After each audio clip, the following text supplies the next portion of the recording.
오늘 우리는 함께 고린도 후서 11장 1절부터 있는 말씀을 가지고서 공부하겠습니다.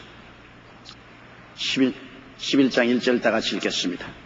원컨대 너희는 나의 좀 어리석은 것을 용납하라. 청컨대 나를 용납하라. 사람이 자기에 대해서 말하면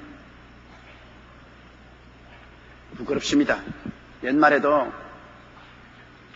자기 자식 자랑하는 것이나 자기 아내 자랑하는 것은 팔푼이라고 말했습니다. 근데 왜 그렇게 말했는지 모르겠어. 왜냐하면 자기 자식이나 아내 자랑하는 것 요사이는 내가 들으니까 참 좋아 보이던데요. 돋보이더라고. 야, 참 훌륭하다. 뭐 자기 자식 자랑하는 거는 하지 말라 해도 다 하는 것이니까 그건 보통이지만은 대개 아내 자랑하는 남편 별로 많지가 않아요. 흉보는 사람이 많지. 친구들 가운데 모여도 자기 아내 흉보는 사람이 많지 자랑하는 사람 별로 많지 않아요. 또 아내들도 한 가지, 친구들 모이면 남편 흉보지 남편 자랑하는 사람 별로 많지 않아요. 그런데 남편이 아내 자랑하고 아내가 남편 자랑하고 칭찬하는 건 그 왜 팔푼입니까? 좋지 않아요.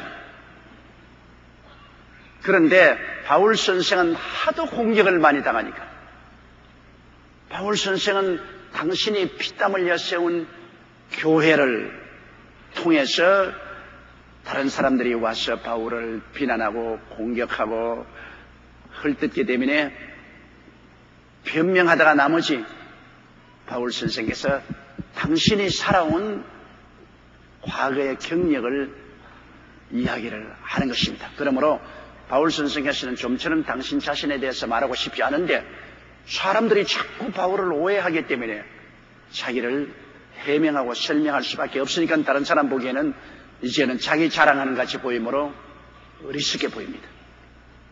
자기 자랑을 많이 하는 사람은 어리석게 보이지 않아요. 바울 선생께서 이제 당신 자신에 대해서 말하고 싶으니까 원컨대 너희는 나의 좀 어리석은 것을 용납하라. 청컨대 나를 용납하라고 말한 것입니다. 사람이 자기 자신을 변명할 때 참 힘듭니다. 또 자기 자신을 자랑하려고 할 때 굉장히 힘이 드는 것입니다. 옛날에는 그렇겠지만 요사이는 자기 피아로 시대라 있는 것 없는 것 다 자랑을 하지만은 옛날엔 그렇지를 못했습니다. 2절요. 내가 하나님의 열심으로 너희를 위하여 열심내노니 내가 너희를 정결한 처녀로 한 남편인 그리스도께 드리려 중매함이로다. 우리의 교회와 예수 그리스도의 관계는 신랑과 신부의 관계인 것입니다. 예수 그리스도는 우리의 주요, 우리를 지으신 분이시지만은 주님과 성도의 관계가 얼마나 밀접한지 주님은 우리의 신랑으로 표현이 되고 우리는 그 신부로 표현이 되었습니다. 그러므로 사람들의 신분이 얼마나 위대한 것을 보여주는 것입니다. 천사는 결코 예수 그리스도의 신부로 표현하지 않았습니다. 천사는 그냥 부리는 영이죠. 그러나 사람들은 지금 천사보다 잠시 못하게 지음을 받았으나 장차는 예수 그리스도의 신부가 될 사람들. 그 신분 상승이 얼마나 높습니까? 예수님과 결혼함으로 말미암아 우리의 신분이 예수님과 같이 되어버리는 것입니다. 하나님의 반열에 들어간다는 것 얼마나 무지무지하게 큰 신분 상승입니다. 그런데 우리는 피조물인 우리가 예수님의 신부가 되므로 하나님의 반열에 들어가는 놀라운 은총 속에 들어가 있는 것입니다. 요새 신분 상승이 여러 가지 면이 있지 않습니까? 좋은 처녀에게 장가들므로 낮은 신분이 높아지다. 우리 역사적으로 보면 고구려 시대 바보 온다리가 평강공주에게 장가 들어가지고서 일량의 장군이 되었다.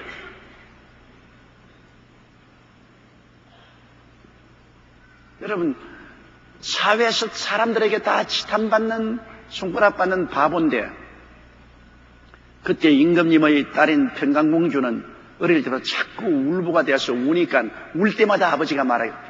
너 자꾸 그렇게 울면 커서 시집 보낼 때 바보 온다리에게 보낸다. 자꾸 아버지가 농담삼으로 말한 것이. 그러나 그 딸에게는 아버지의 약속의 말씀은 진실하게 들린 것입니다. 나중에 커서 결혼할 나이가 되니까 평강공주는 난 바보 온다리에게 시집가겠다. 아버지가 노발대발해도 아버지가 약속했지 않느냐.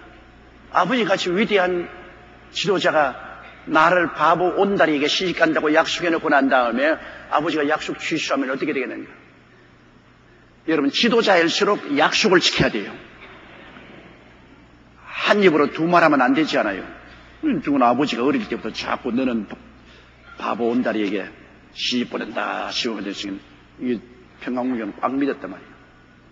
그래서 그가 자진해서 왕궁을 나가서 바보 온다리에게 시집을 가니 임금님의 딸하고 시집을 갔으니 바보 온다리의 신분이 상승될 수밖에, 당장 대장군이 됐습니다.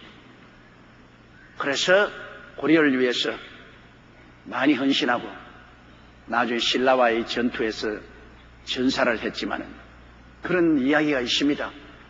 장가 잘 가면 팔자를 고친다고.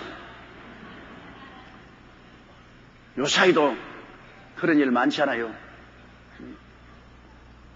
시골에서 가난하게 자란 청년이 열심히 공부해가지고서 인류대학을 나오고 난 다음에 훌륭한 집 딸에게 장가 들어가지고서 일약에 출세했다는 그런 이야기를 우리가 가끔 듣지 않아요. 보통 남자가 장가 잘 들어서 출세한 것은 별로 많지를 아니하고 여자가 시집 잘 가서 신세 고쳤다는 말은 많이 있습니다. 신분이 아주 비천한 여자가 시집 잘 가가지고서 그래가 완전히 자기 운명이 달라졌다. 그건 뭐 우리 보통 있는 일 아니겠습니까? 그렇기 때문에 좋은 남편 얻어서 시집 잘 가서 팔자 고치려고 하는 처녀들이 많잖아요. 우리가 바로 그런 사람이에요. 보잘것없는 우리가 신랑 예수님 잘 만나가지고서 완전히 팔자 고친 겁니다. 신분 상승이 어마어마하게 된 거예요.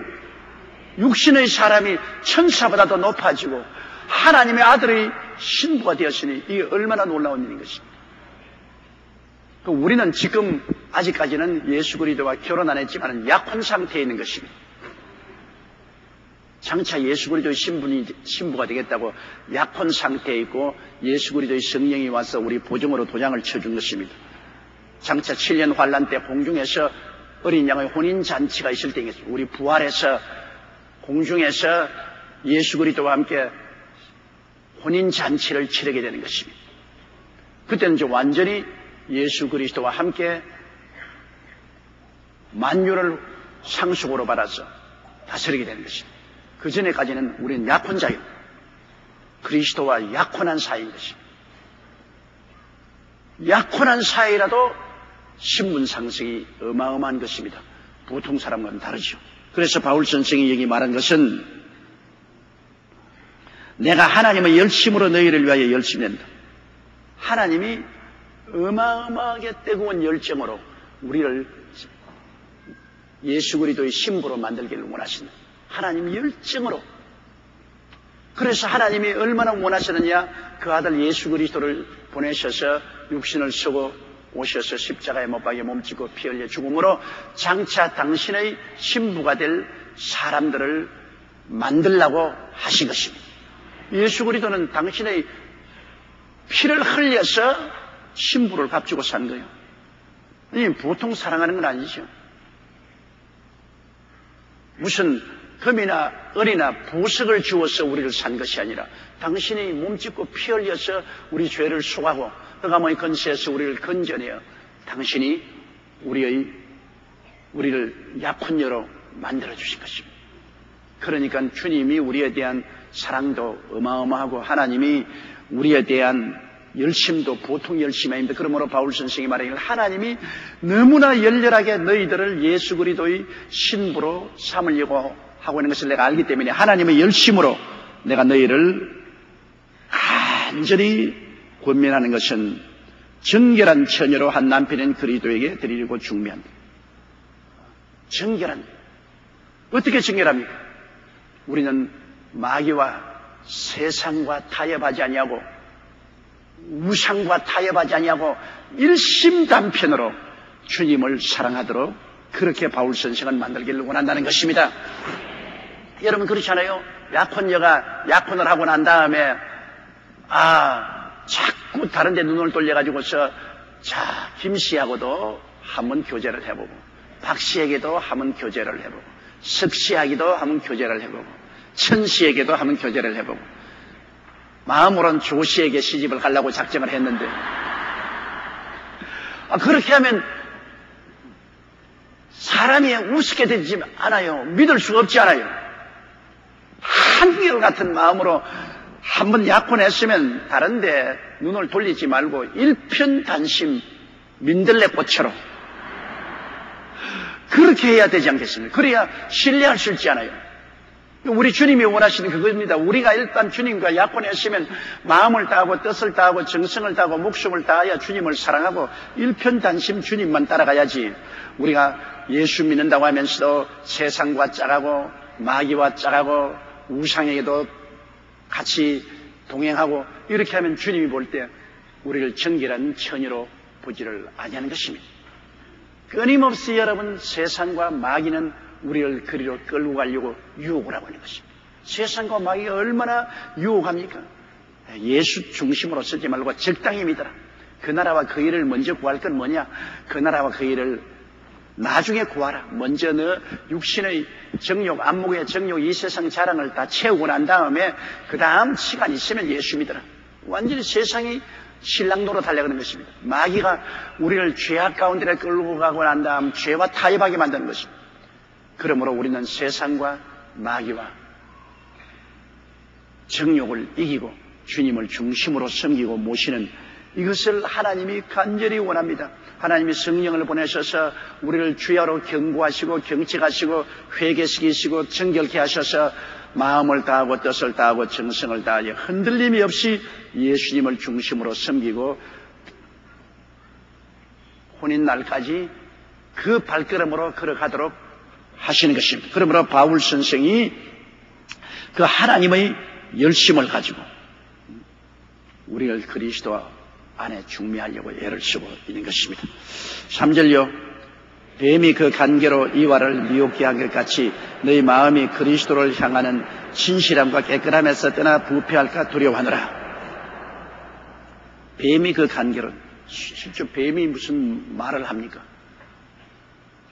에덴 동산의 뱀이란 것은 타락한 천사 루시퍼가 뱀의 형상으로 온 것입니다. 실제 뱀이 아니라 뱀의 형상으로 온 것입니다.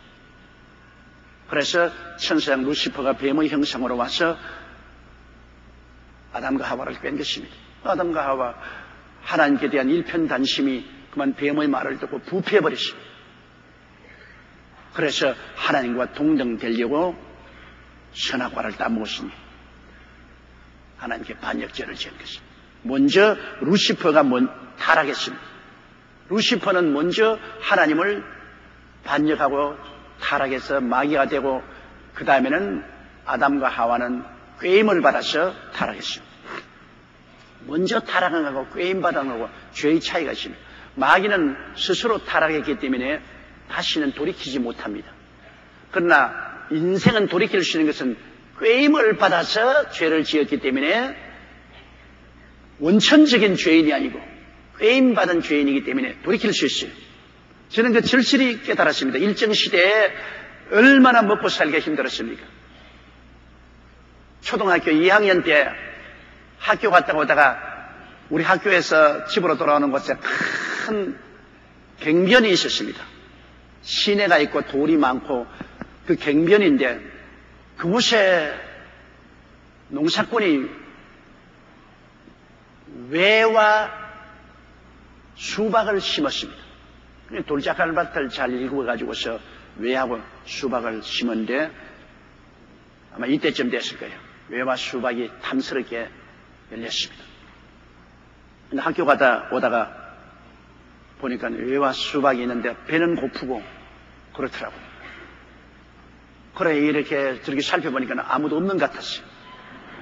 내가 바보지 그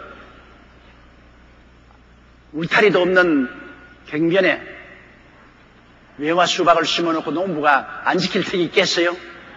농부가 조그마한 오두막을 하나 지어놓고 지키고 있는데 너는 그게 안 보였어요. 왜? 너무너무 외가 먹고 싶으니까 외밖에 안 보이더라고요. 어느 도둑놈이 시장에 금빵을 틀었는데 그 사람 많은 가운데서 금빵을 틀고 개구리를 하나 잡고서 튄대. 고장 잡혔어. 그래서 야 이놈아 이렇게 사람이 많은데 금을 들고 튀면 안 잡힐 줄 아니까 나는 사람은 안 보이고 금만 보이더라고. 저도 아무것도 안 보이고 외하고 수박밖에 안 보여요. 그래 들어가서 그 따가지고서 그냥 도망을 치서 모르겠는 턱 앉아가지고서 돌로 가지고서 수박을 깨가지고서 먹고 외도 깨서 먹은 까지는 좋았는데 내 친구 이만무라라고 지금 한국 이름은 뭔지 모르겠습니다. 일정시니까 이만무라라는 내 친구가 또 글이 지나와요. 그래서 내가 야 이만무라 이리 오너라. 수박 맛있다. 외도 맛있다. 아무도 안 보니까 먹자. 그러니까 이만무라를 앉혀놓고 또 수박을 내가 오히려 또 깨가지고 내 수박처럼 이만무라에게 먹이고 하는데 어떤 영감 하나가 저 하늘을 쳐다보고 이렇게 와요. 그래서 나는 그냥 지나가는 영감인 줄 알았지. 딱 곁에 되면 이놈의 자식 그대면 막 우리 둘 멱살을 착 잡았습니다. 둘이가 그냥 잡혀가지고서 그냥 끌려가는데 전부 살려달라고 화음을 치니까 그 영감이 나보고 하는 말이 너는 나쁜 놈이다. 얘는 너에게 꾀임을 받아서 먹었고 너는 진짜 네가 스스로 따먹었으니까 이만무란 이놈은 죄질이 약하니까 너는 가거라 그래요. 그 말은 막 절을 하고 인사를 몇 번 하고 도망을 쳐버리는데 나는 너는 죄질이 나쁘다. 너는 오리지널 죄인이다. 너는 네가 실제로 스스로 수박과 외를 따먹었으니까 너는 가만둘 수 없다. 쟤는 꾀임을 받아서 따먹었으니까 쟤는 내보내. 그 어딜 갑니까? 학교 교장 선생에게로 끌고 가죠. 그때 일정 시대에 교장 선생이 일본 사람이고 우리 담임도 일본 군인이었는데 그게 끌려가면 안 죽을 만큼 얻어맞습니다. 그래서 할 수 없이 우리 아버지 이름을 썼지. 내 아버지가 누구누군데 우리 아버지 아들입니다. 우리 아버님이 그때 그 동리에서는 사회 인사였거든요. 몰라본 사람이 없을 정도로 유명했거든요. 그러니까 그 사람이 청치가 스님이 야 아니 아무개 아들이 이 짓 하느냐? 이제 아버지 얼굴에 흑칠을 하는 겁니다. 난 내가 살기 위해서는 별 도리가 없지. 이제 내가 끌려 안 가려면 예 내가 누구누구의 아들입니다. 그러니까 그 영감이 하는 말이야. 참 너 아버지 얼굴에 흑칠했다. 흑칠해서 이 녀석아 이 사회적으로 이렇게 유명한 사람의 아들이 그래 나무 수박을 훔쳐먹어. 너무 자식 너 아버지 내 얼굴을 봐서 놓아주지. 안 그러면 너 오늘 교장에 끌고 갈 걸 가지고서 너 아버지 때문에 놓아준다고. 그러면 날 살리라고 내가 도망을 쳤어. 그때 내가 배운 게 있습니다. 오리지널 죄는 용서 못 받는다. 꾀임 받은 것은 용서받아도 오리지널 죄는 용서를 못 받는구나 걸 내가 알았어. 마귀는 오리지널 죄요. 마귀는 스스로 하나님의 보좌를 빼앗으려고 반역한 것이지만은 아담과 하면은 꾀임을 받아서 그랬습니다. 너도 눈이 밝아 하나님처럼 될 테니까 선악과를 따먹어라. 꾀임을 받아서 선악과를 따먹고 반역했기 때문에 죄질이 다릅니다. 마귀는 돌이킬 수 없는 죄를 지었으나 아담과 하와와 그 후손들은 돌이킬 수 있는 죄인 것입니다. 그렇기 때문에 오늘 우리가 전도하여 마음을 설득하고 회유시켜서 돌이키기만 하면 용서를 받을 수가 있는 것입니다. 지금은 돌이키지 않으면 용서 못 받지. 그러므로 마귀와 귀신은 돌이키지 못합니다. 그들은 꾀임을 받아서 된 것이 아니라 원천적으로 하나님을 반역했기 때문에 그들은 용서받을 수가 없습니다. 오직 불타는 지옥만 기다리고 있을 따름인 것입니다. 그러므로 뱀이 그 간계로 이와를 미혹했죠. 그럼 이와는 미혹당했죠. 뱀 때문에 스스로 타락한 것은 아닙니다. 미혹을 당해서 타락한 것입니다. 그러므로 지금도 잘 전도를 받아서 돌아오면 구원받을 수 있는 것입니다. 그처럼 너희 마음이 그리스도를 향하여 진실함과 깨끗함에서 떠나 부패할까 두려워하느라. 진실한 마음과 깨끗한 마음. 사람의 마음속에 진실성이 없으면 믿을 수 없지 않아요? 사람이 자꾸 거짓말을 하면은 믿을 수가 없습니다. 도박하는 사람은 얼마나 거짓말을 잘하는지 몰라요. 도박하는 사람이나 마약하는 사람의 말은 결코 믿을 수 없습니다. 도박에 아주 물이 든 사람은 입에서 나오는 모든 말이 다 거짓말입니다. 왜? 어찌한지 가서 도박하려고 나 한 번만 돈 내달라고 다시는 안 한다고. 그래가 그 돈 다 도박으로 날리고 와서 또 한 번만 더 이러면 또 더 날리고 또 한 번만 더. 나중에 집 다 날릴 때까지 도박합니다. 그리고 아편 중독자도 그러죠. 나 한 번만 이 아편 맞고는 다시는 아편 안 맞을 테니까 돈 내달라고. 그러나 두고 계속 거짓말합니다. 진실성이 없죠. 이 세상에 가장 큰 재산이 진실성입니다. 사람 신뢰를 할 수 있는 건 큰 재산입니다. 오늘날 우리 사회는 신용사회 아닙니까? 신용을 잃어버리면 아무것도 못하잖아요. 저 사람 입만 사기꾼이고 거짓말쟁이라면 아무도 믿어주지 않습니다. 안 믿어주면 그 사람 상거래도 할 수 없고 돈도 빌릴 수도 없고 뭐 장사도 못하고 완전히 버린 사람 되죠. 그러므로 신뢰는 진실에서 오는 것입니다. 사람이 거짓말을 하지 않고 신실하면은 어려움을 당할 때 도움을 받을 수가 있습니다. 사람들이 그 말을 믿어주는 것입니다. 오늘 북한과 우리와의 대화가 어려운 것은 왜냐하면 북한의 신실성이 없는 것입니다.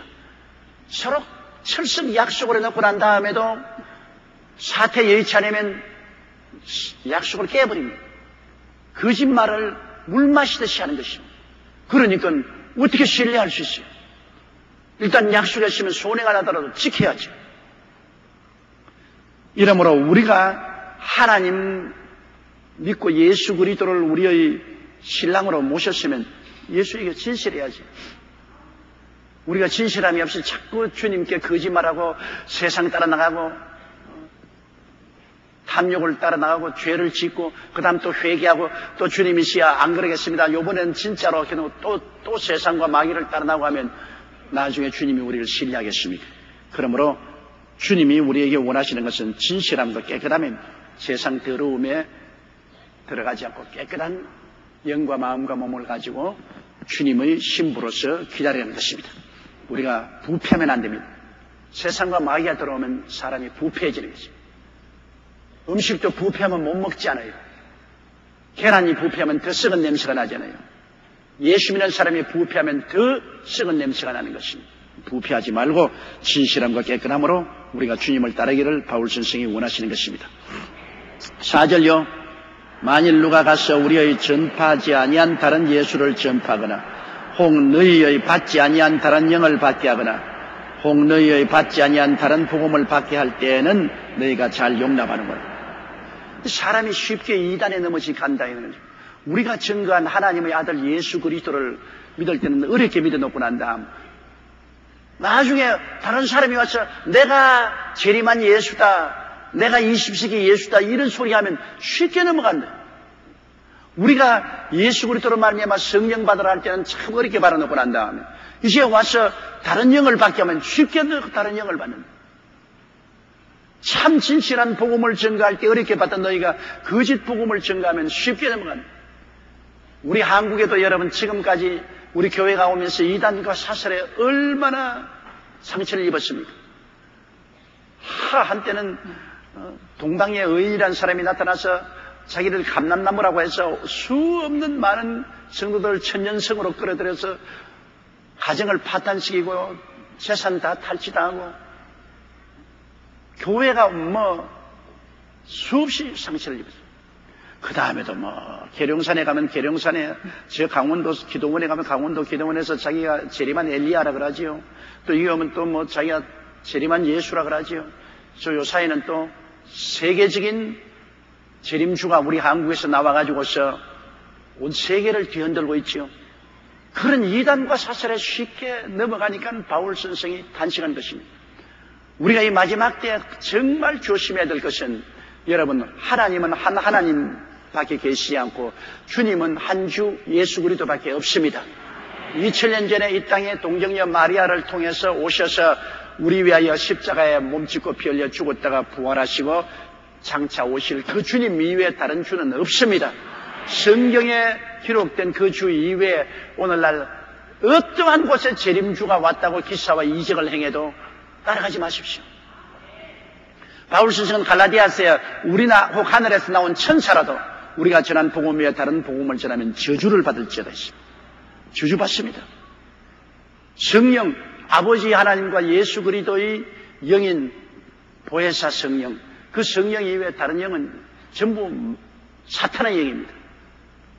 아버지와 아들과 성령 삼위일체 하나님 이외에 여러분 다른 하나님을 찾아갈 수가 없습니다. 그렇기 때문에 우리는 오직 오리지널 예수님, 오리지널 성령님, 오리지널 복음에 서셔야지, 어떠한 기사와 이적을 행하고 하늘에 불이 내려오는 그런 역사를 베풀지라도 성경에 하나님이 주신 오리지널 복음 이외에 다른 복음을 따라가면 저주를 받게 되는 것입니다.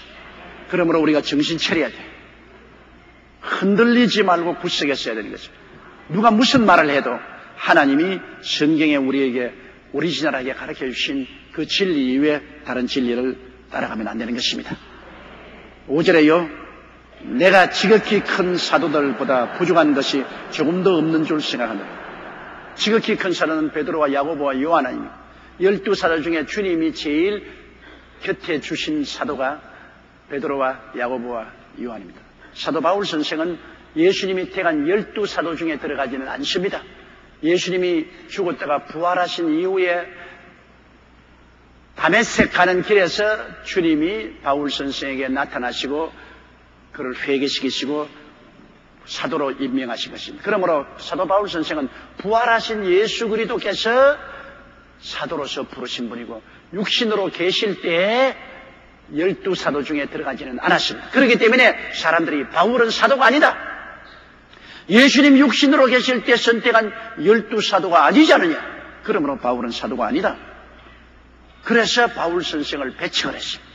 어느 곳에 가도 바울 선생은 가짜 사도다, 그는 진실한 사도가 아니다. 그렇게 해서 바울 선생이 하나님 사역을 하는데 굉장한 어려움을 많이 겪었습니다. 그러나 바울 사도야말로 하나님께서 예수 그리스도의 부활 성천하신 이후에 친히 부르셔서 사도로 임명하십니다. 오늘날 사도 바울 선생이 안 계셨으면 기독교는 이 세상에 존재했을는지 모를 것입니다. 왜냐하면 신약 성경에 그리스도의 구원론의 가장 기본적인 진리는 하나님이 모두 다 사도 바울 선생에게 계시해서 기록한 것입니다. 그리스도의 교회가 바울 선생 같은 위대한 사도를 얻었다는 것은 우리 그리스도 교회는 큰 다행이요 축복인 것입니다. 그래서 바울 선생은 이게 말하기를 내가 지극히 큰 사도 베드로와 야고보와 요한보다 부족한 것이 조금도 없는 줄 내가 생각한다. 내가 뭘 부족하냐? 계시에 부족한 것이냐, 능력에 부족한 게 있냐, 사도적으로 실천 사항에 내가 무슨 부족한 게 있냐, 실제 견주어서 내가 부족한 것이 하나도 없다고 바울 선생은 말한 것입니다. 6절요. 내가 비록 말에는 조라나 지식에는 그렇지 아니하니 이것을 우리가 모든 사람 가운데서 모든 일로 너에게 나타내었노라. 자꾸 바울 선생 말 잘 못한다 그러니까 바울이 그걸 인정했어요. 난 말은 조라다, 설득력은 별로 없다, 말은 내가 잘 못하지만 하나님의 지식에 대해서는 내가 누구보다도 못지않게 깊은 계시를 받았다. 성경의 신약 성경의 3분의 2는 바울 선생이 하나님께 받은 계시로 적은 편지인데 지식은 누구보다도 못지. 말은 나는 조라다는 것은 사실이다. 사람이 지식도 많고 말도 잘하면 참 좋지요. 그러나 하나님께서는 바울 선생에는 깊은 묵시와 계시를 주셨지만은 말을 잘하는 그러한 은사는 안 주신 것 같습니다. 빌리 그라함 박사 같은 사람은 말을 잘하지 않습니까? 위대한 부흥사로서 수많은 사람을 설득하고 회개시킨 위대한 종인 것입니다. 우리 한국에도 신영균 목사 말 잘하잖아요. 나는 내 같은 주의 종이지만은 신영균 목사 부흥이 하는 뒤에 가서 가만히 들어보면 참 말 잘한다. 어떻게 말을 저렇게 잘하고 아주 유머도 잘 쓰고 청산유수로 말을 잘합니다. 그 말 잘하는 것도 큰 축복이죠. 저는요, 잘하지도 못하고 못하지도 못하고 아마 밸런스는 잡힌 것 같습니다만 제가 말을 잘한다고는 볼 수 없어요. 주의 종은 설득력이 있어야 되는 것입니다. 많은 사람들에게 말씀을 설득시키고 감동을 시켜서 말씀을 깨닫게 하는 그런 능력이 있어야 되는 것입니다. 그리고 주의 종은 하나님 말씀을 할 때 성도들이 듣고 싶다 그런 마음이 생기는 그런 은사가 있어야 되는 것입니다. 어떤 사람은 입만 열면 듣기 싫다 그런 사람이 있어요. 입만 열면 아이고 저 말 듣기 싫다 그러면 그건 큰 불행입니다. 그러나 입을 열면 듣기 좋은 그러한 설득력 있는 말을 할 수 있어야 하나님 말씀을 증거하기에 굉장히 편한 것입니다. 바울 선생의 늘 비난당하는 것은 말은 초라하다. 말이 능치 못하다. 그건 바울 선생이 직접 인정한 것. 난 말은 부족해도 지식에는 그렇지 아니하다.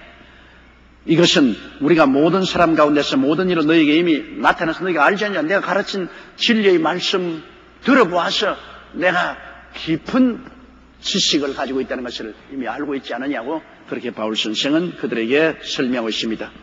7절요. 내가 너희를 높이려고 나를 낮추어 하나님의 복음을 값없이 너희에게 전함으로 죄를 지었느냐. 바울 선생은요, 어쩐지 사람에게 부담이 되지 않으려고 복음을 전하면서 그는 자족했습니다. 자비랑했습니다. 천막을 만드는 기술을 배워가지고서 가는 곳마다 천막을 만들어 팔았습니다. 그 당시에는 사람들이 많이 천막을 가지고서 주거 생활을 했습니다. 천막에 요구가 많았어요. 그렇기 때문에 바울 선생은 가는 곳마다 천막을 지어서 팔고 그래서 나는 이익을 가지고서 여행하고 복음을 전하고 교회에 부담을 안 주었습니다. 그러니까 또 사람들이 그것을 역으로 말합니다. 자기가 사도도 안 하고 자격이 없기 때문에 당당히 사도들이 받아야 될 임금도 받지 못하고 월급도 못 받고 자기가 손수 애를 쓰고 힘을 써서 천막 장사해가지고서 복음을 증거하니 그게 무슨 사도냐. 자, 돈 받아도 돈 받는다고 흉보고 안 받으면 또 안 받는다고 또 흉보고 사람이 이 세상에 정말 사람들의 비평대로 살아가려면 힘듭니다. 이미 자기가 하나님 앞에 받은 사명이 있으면 사명대로 살아야 됩니다. 바울 선생은 하나님 앞에 받은 사명이 있습니다. 자비량해서 복음을 전하는 사명이 있어서 그런 목숨을 잃을지라도 사람에게 신세 안 지고 자기가 자비량해서 복음을 전하겠다고 결심한 분인 것입니다. 그래서 바울이 말하기를 나는 너희들을 모시고 너희들에게 부담이 되지 않기 위해서 나를 낮추어 가지고서 내가 자비량해서 복음을 전하고 너희들에게 교회를 세웠는데 그것이 내가 잘못이냐 그 말인 것입니다. 내가 너희를 높이려고 나를 낮추어 하나님의 복음을 값없이 너희에게 전함으로 죄를 지었느냐. 8절요. 내가 너희를 섬기기 위하여 다른 여러 교회에서 요를 받은 것이 탈취한 것이다. 그렇다면 내가 다른 교회에 죄 지은 것이다. 바울 선생이 그렇게 자비량이 했음에도 불구하고 고린도에 와 있을 때 아가야 지방에 와 있을 때 마케도니아 교회에서 많은 선교 헌금을 보내주었습니다. 바울 선생이 고생하니까 마게도니아 교인들이 고마워가지고서 선교 헌금을 바울 선생에게 종종 보내주어서 그 많은 선교 헌금을 받아서 바울 선생은 자기도 요긴하게 쓰기도 하고 그리고 다른 사람에게 복음 선교를 위해서 나누어 주게 됩니다. 바울은 자기가 설교한 대가를 달라고 요구한 것은 아닙니다. 사람들에게 돈 달라고 요구한 것은 아닌데 사람들이 자진해서 감사해서 바울 선생의 선교를 듣기 위해서 선교 헌금을 주시겠습니다. 이거는 안 받을 이유가 없습니다. 이건 자진해서 주는 것입니다.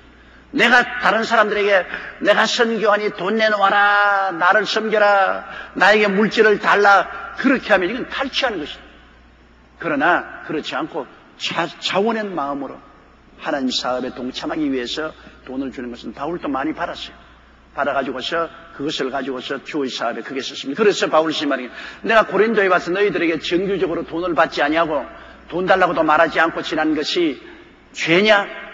그걸 죄라고 한다면 나는 다른 교회 사람들을 탈취한 것에 지나지 않는다. 왜? 마게도니아 교인들에게서 나는 선교 헌금을 받았으니까 그 사람들 돈을 가지고서 너희들에게는 값없이 복음을 전함으로 죄가 되었다면 나는 그 사람들에게 탈취한 것이지 않냐. 불공평하지 않느냐. 그 사람들에게 내가 이만한 선교 헌금을 받았으면 너희들에게도 내가 받을 만하지 않느냐. 너희들이 안 줘서 내가 안 받았지. 바로 바울이 그런 것입니다.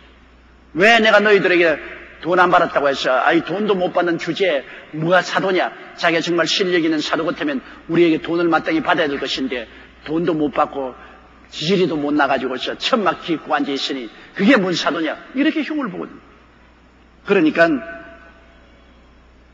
사도 바울 선생이 고린도 교회에 전혀 신세를 안 지고 복음을 전가했다는 것을 오히려 그것을 약점으로 잡아서 바울 선생을 공격을 한 것입니다.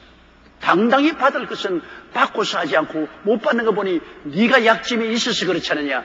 네가 꿀리는 것이 있어서 못 받지 않느냐. 그러니까 바울 선생이 난 너희들에게는 안 받았어도 저 마케도니아에 있는 에베소, 빌립보, 골로스, 히에라볼리스 같은 그런 교회에서 나의 선교를 위해서 많은 헌금을 보내주었으니 그러면 나는 그 사람들에게 헌금을 받은 것을 탈취한 것이냐. 그렇게 말한 것입니다. 고린도 교인들이 부끄럽지요. 왜? 은혜를 받았으면 은혜 받은 대로 바울 선생의 선교 사업에 동참했으면 자기들도 좋고 바울도 기뻐했을 것인데 다른 교회에서는 그렇게 하는데 고린도 교회는 그렇게 하지를 않았었습니다. 9절요. 또 내가 너희에게 있어 용도가 부족하되 아무에게도 누를 끼치지 아니하면 마게도니아에서 온 형제들이 나의 부족한 것을 보충하였음이라. 내가 모든 일에 너희에게 폐를 끼치지 않기 위하여 스스로 조심하였거니와 또 조심하리라. 바울 선생께서 아가야 지방에는 상당히 사람들이 까다로운가 봅니다. 그렇기 때문에 어찌한지 바울 선생이 사람들에게 부담을 주지 아니하고 또 돈 벌러 왔다고 욕을 얻어먹지 아니하고 복음을 전가하기 위해서 조심을 많이 했습니다. 그리고 바울 선생이 필요한 선교비는 마게도니아 교회에서 온 형제들이 가지고 와서 도와주었습니다. 제가 불광동에서 개척할 때 참 어려움을 당한 그겁니다. 성도들이 11조를 들어야 하나님께 복을 받을 수 있잖아요. 11조는 자기 텃밭에 심어놓은 것인데 아무리 가난하고 헐벗고 굶주려도 심지 않고 거두는 법은 없지 않아요. 제가 초등학교 다닐 때 우리의 음손이라고 아랫동네 아랫집에 사는 분인데 그 집에 아들이 나보다 선배로 사교가기 때문에 아침에 학교 갈 때는 그 집에 가서 같이 내가 학교 가고 했습니다. 그런데 우리 집은 그래도 잘 살아서 아침에 밥을 먹었는데 그 집에는 아침에 맑은 죽을 먹어요. 그래서 걔가 늘 영양실조에 걸렸어요. 그런데 그 집 방에 가면 운목에 벽가마니가 쌓여있어요. 그래서 내가 말을 했습니다. 수진이 아빠요. 왜 그래? 여기에 운목에 벽가마니가 이렇게 쌓였는데 제 수진이는 늘 맑은 죽만 먹고 영양실조에 걸려서 넘어지고 그렇게 하는데 왜 그렇게 합니까? 이거 찧어서 먹으면 되잖아요. 그러니까 나를 정식으로 따보니 너희는 아무것도 모르는 철부지야. 지금 어렵다고 해서 저것을 찧어서 먹으면 우리는 명년엔 다 굶어 죽어. 이거는 종자씨앗이야. 명년에 모짜리를 만들어서 모를 내어가지고서 심어서 벼농사를 짓기 위해서는 아무리 배가 고파도 이것은 먹으면 안 돼. 이것은 매년 농사를 지은 씨앗이야. 그 말이 내 머릿속에 박혀서 잊어버리잖아. 그 농부가 지금 밈을 먹으면서도 죽을 먹으면서도 그 농사 지을 때 모짜리에 쓸 씨앗인 벼는 절대로 손 안 댄다. 그거 먹어버리면 명년에는 이제 다 굶어 죽는다는 거예요. 종자 씨앗이죠. 종자를 심어야 거둘거지요. 뭐 가난하고 헐벗고 굶주렸다고 해서 나는 안 심을 터이니까 그냥 주세요. 그건 억지지요. 심고 거두는 법칙은 하나님도 절대로 무시하지 않잖아요. 하나님이 가난하라고 해서 너는 심지 말고 거두어라, 그런 법이 있어요. 심어야 되거든. 그럼 11조는 뭐냐? 종자 씨앗이요. 내가 아무리 어려워도 심어 놓아야 내일이 있어. 그래서 제가 불광동에 있는 성도들에게 여러분 이렇게 헐벗고 굶주리나 하나님께 축복을 받으려면 11조를 드려야 됩니다. 그래야 하나님이 내일에 복을 줄 수 있는 기반이 마련되니까 11조를 드려요. 와, 얼마 안 모인 교인들이 그냥 떨어져 나가기도 하고 비난을 하는데 말로 다 할 수 없어요. 왜냐면 그래 이렇게 전도하러 와서 자꾸 예수 믿고 천당 가자 하면 교회 모아놓고 난 다음 우리를 탈취하려고, 우리에게 있는 걸 빼앗아 먹으려고 그렇게 한다. 정말 말이 기가 막힙니다. 뭐 전부 사실은 거짓들만 모였지. 그런 제가 한 말은, 여러분, 나는 여러분 거 절대 빼앗아 먹지 않습니다. 여러분이 무엇을 가지고 오더라도 필요하면 이것을 다른 사람을 도와줄지라도 나는 여러분이 가져온 걸 단 혹시 나달 하나도 내가 먹지 않습니다. 그때는 제가 자비량했지요. 제가 서울 시내 통역을 했습니다. 우리 교단에 나가서 통역을 해서 한 달에 3만 원 받았어요. 한 달에 3만 원 받아가지고서 그 3만 원 가지고서 그 당시에 우리 최하실 목사님하고 우리 그 식구들이 함께 입에 풀칠을 하고 살았어요. 그렇기 때문에 이 서대문에서 불광동까지 왔다 갔다 하는데 차비는 도저히 쓸 수 없기 때문에 걸어다녔어요. 아침에 불광동에서 서대문까지 걸어 나오고 또 저녁에는 서대문에서 불광동까지 걸어 다녔어요. 차비가 몇 원짜리 그 차비가 도저히 아까워서 할 수 없어요. 그런 처지에 있으니까 제가 하는 말이, 나는 그래도 매달마다 통역을 해서 자비량하고 3만 원씩 버니까 여러분 그 절대 안 쓸 테니까 걱정하지 말고 11조를 가져오너라. 11조 안 가져오면 여러분 미래가 없다. 예수를 믿어 천당 가는 것은 공짜로 예수 그리스도께서 하나를 씨앗이 되어 예수 그리스도로 말미암아 우리가 구원을 받지만은, 그러나 이 세상의 축복은 11조 드려야 됩니다. 그러니까 설득을 하니까 그 다음부터 11조를 가지고 있어요. 근데 참 기가 막혀. 돈은 한 푼도 없고 파 한 단, 또 한 집에는 병아리를 갖다고 노란 병아리 몇 마리. 지금도 내가 기억하는 것은 그 박선생 집이라고 동대문에 살다가 낭패를 실망을 당하여 빈손 들고 불광동으로 나와 살았는데 요만한 종재기를 가지고 왔어요. 뚜껑을 덮은 그 여러분께 죽이 몇 숟갈 들으세요. 이게 뭐니까 아침에 죽을 먹었기 때문에 죽의 11조라고 죽을 다 먹었어요. 그러니까 11조라는 것이 무슨 뭐 양파 몇 개, 배추, 그 다음에는 뭐 담아내기, 뭐 죽, 병아리, 뭐 이런 것만 가지고. 그래도 그거 11조 아닙니까? 그래서 그걸 받아가지고서 축복을 하고, 그걸 솥에내가지고서 끓이고 뭐 죽도 만들고 해서 같이 거기 있는 사람에게 나누어 먹었어요.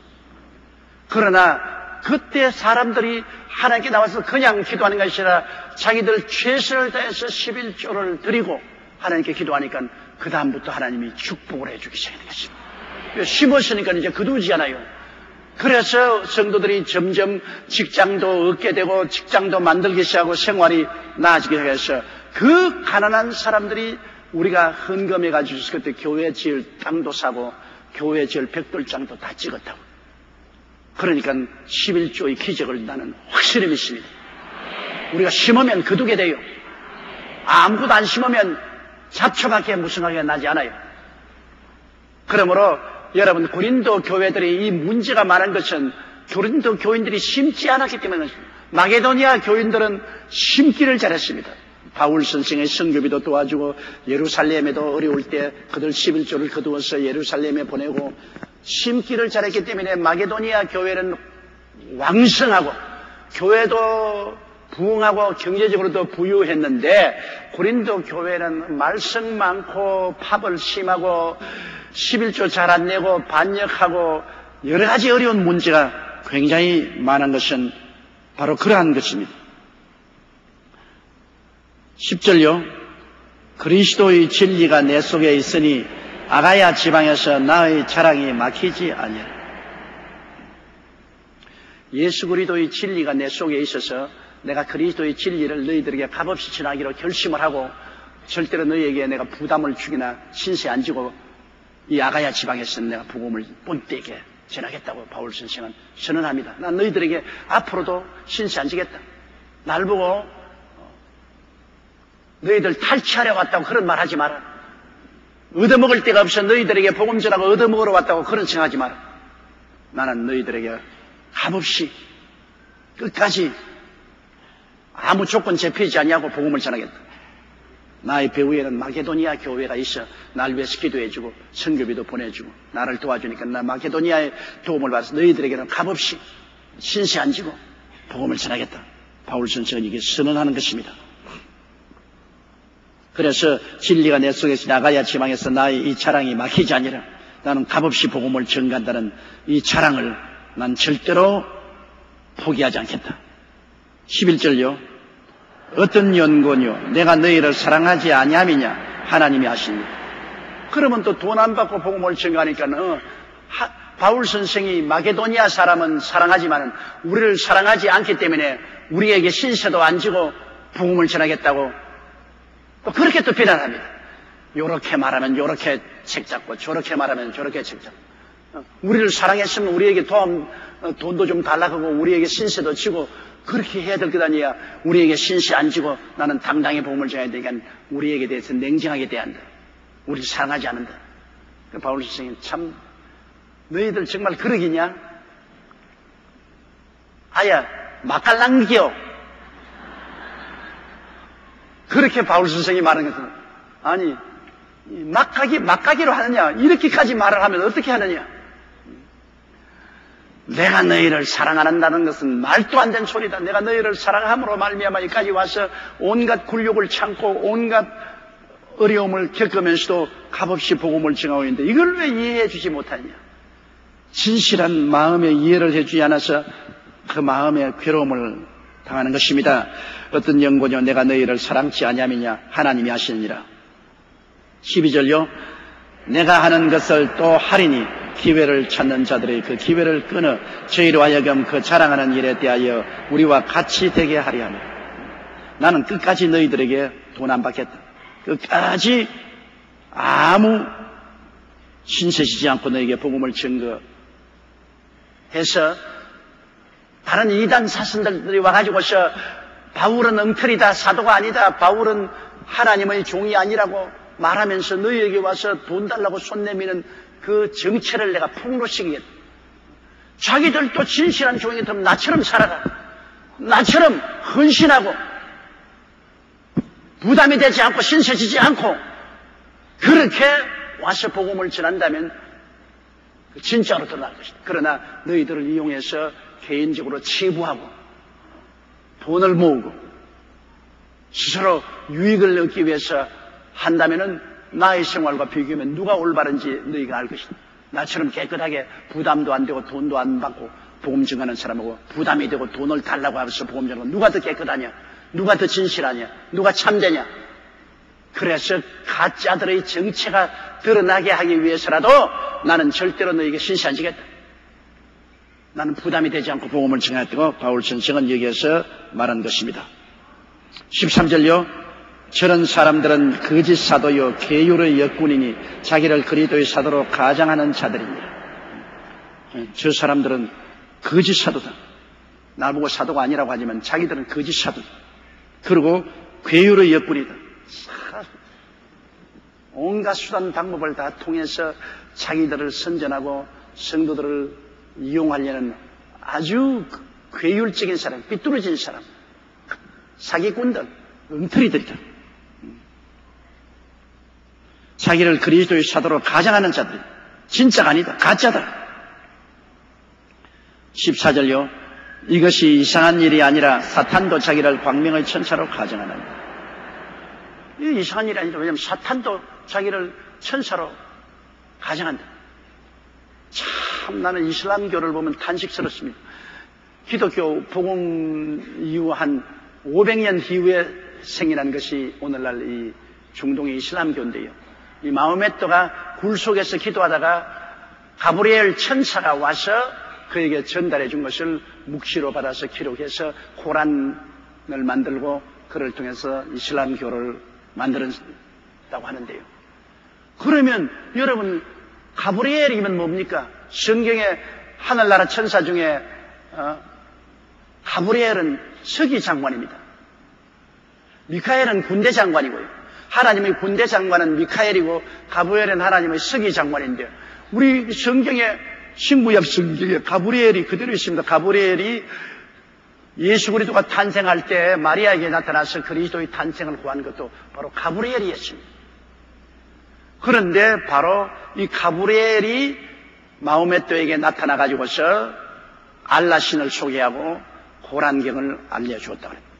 그렇다면 어떻게 하나님이 보낸 가브리엘 천사가 예수 그리스도의 복음을 우리에게 소개하고 난 다음 예수 그리스도의 복음을 짓밟을 수 있는 정반대의 고란경을 알려주겠습니까? 그 가브리엘이라는 것은 천사가 아니라 마귀가 천사로 가정한 것입니다. 그러므로 여러분, 천사가 왔다고 해서 우리가 그냥 환영할 것이 아니에요. 마귀도 천사로 가정해서 내가 천사다 하고 오는 말씀에 입각해서 보아서 말씀에 어긋나는 일이면 어떠한 천사라고 와도 우리는 받아들이면 안 되는 것입니다. 하나님 말씀에 써야죠. 말씀은 영원한 시금석입니다. 이 말씀에 어긋나면 그가 와서 내가 예수라 해도 가짜고 천사라 해도 가짜인 것입니다. 마호메트가 만일 성경을 알았더라면 그런 말을 하는 것은 당장 거부하고 사탄은 물러가라 했습니다. 그러나 마호메트는 크리스찬이 아니었기 때문에 그것을 가브리엘이 갖다 주는 것으로 그대로 받아들였습니다. 그래가지고서 오늘 만든 것이 이슬람교도인 것입니다. 하늘에서 천사가 와서 우리에게 직접 계시했다더라도 말씀에 입각하지 않으면 천사가 마귀가 광명한 천사로 가정한 것입니다. 그럼 마귀도 그렇게 하는데 마귀의 사자인 사람들이 어떻게 자기가 신실한 하나님의 종이 아니면서 가짜로 하나님의 종이라고 하는 사람들 많잖아요. 가짜들 많아요. 가짜에게 속아넘으면 안 됩니다. 너무나 오늘날 세상에 가짜가 많잖아요. 더구나 한국 사람들 가짜 많이 하잖아요. 한국 사람들 물건 살 때 어떻게 묻으면 진짜요, 가짜요? 미국 사람들은 물건을 살 때 이게 최신품이요, 그렇지 않으면 옛날 거요, 이렇게 묻습니다. 그리고 영국 사람은 물건 사면 이거 오래 쓸 수 있도록 질긴 겁니까?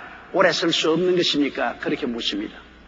일본 사람들은 물으면 요거 팔아서 돈 될 수 있습니까? 돈 안 됩니까? 묻습니다. 그러나 한국 사람은 요거 진짜입니까? 가짜입니까? 그렇게 묻습니다. 그래서 외국에 가면은 외국 상점에다가 사람들이 한국말로 진짜입니다라고 써놨었습니다. 하도 한국 사람이 와서 늘 묻는 것이 진짜입니까? 가짜입니까? 모르니까. 우리 한국 사람들은 이 가짜에 진절머리가 났습니다. 그러므로 이 진짜인지 가짜인지를 알 수 없어 뉴스가 나와도 진짜인지 가짜인지. 요 며칠 전에 한국에 저명한 실업가 한 사람이 자살했는데 제일 처음에 그 소리를 듣을 때 저도 물었습니다. 진짜냐 가짜냐. 너무나 가짜가 판치는 세상이라 뭘 봐도 진짜인지 가짜인지 모를 정도입니다. 그런데 더구나 복음에 여러분 가짜가 너무나 많아요. 우리 한국에도 이 가짜 목사, 가짜 전도사, 가짜 평신도들이 너무나 많아요. 그러므로 진짜와 가짜를 갈리는 것은 하나님 말씀인 것입니다. 말씀을 가지고 우리가 가짜와 진짜를 갈려야 돼. 말씀을 모르면 안 됩니다. 그 때문에 우리가 성경 공부하는 겁니다. 말씀을 모르면 분별을 못해요. 말씀이 바로 분별의 시금석이기 때문인 것입니다. 말씀 같은 거 할 때 그냥 열심히 기도만 하면 되는 것이지 천만에요. 기도하고 하나님께 가까이 나가려면 분별을 해야 돼요. 너무나 가짜들이 많기 때문에 분별을 열심히 하기 위해서는 하나님 말씀을 알아야 되는 것입니다. 그러므로 성경을 우리가 읽고 공부도 하고 성경 말씀을 듣고 그래서 언제나 분별할 수 있는 능력을 우리가 얻어야 되는 것입니다. 15절요. 그러므로 사탄의 일꾼들도 자기를 의의 일꾼으로 가장하는 것이 또한 큰일이 아니라 저희의 결국은 그 행위대로 됩니다. 사탄의 일꾼들도 자기의 의의 일꾼으로 가장합니다. 진짜처럼 가장을 하지만 종국에는 하나님의 심판을 받게 되고 만나는 것입니다. 그러므로 오늘 이 시간에 우리가 마음에 언제나 명심해야 될 것은 하나님도 한 하나님, 예수 그리스도도 오리지널 예수님, 성령님도 오리지널 성령님, 삼위일체 하나님, 오직 성경에 있는 오리지널 하나님 이외에 요사이 최신 새로 생긴 하나님이라든지 예수 그리스도라고 말하든지 자기가 성령이라 말하든지 자기가 천사의 계시를 받았든지 말해 우리가 요동하지 말아야 된다는 것입니다. 우리는 오직 천지와 만물을 주신 하나님을 아버지로 섬기고 우리 위해 십자가에 죽었다가 부활하신 그 예수님, 장차 오실 그 예수님만 바라고 주님이 보내신 성령님을 인정하고 환영하고 모시드리고 의지하고 성령의 도우심을 받아서 말씀 위에 선 신앙을 굳세게 가지고 살아야 되는 것입니다. 말씀을 따라서 살아야 됩니다. 안전하서나 하나님 말씀에 어긋나는 일은 우리가 하지 말아야 된다는 것을 우리가 명심하십시다.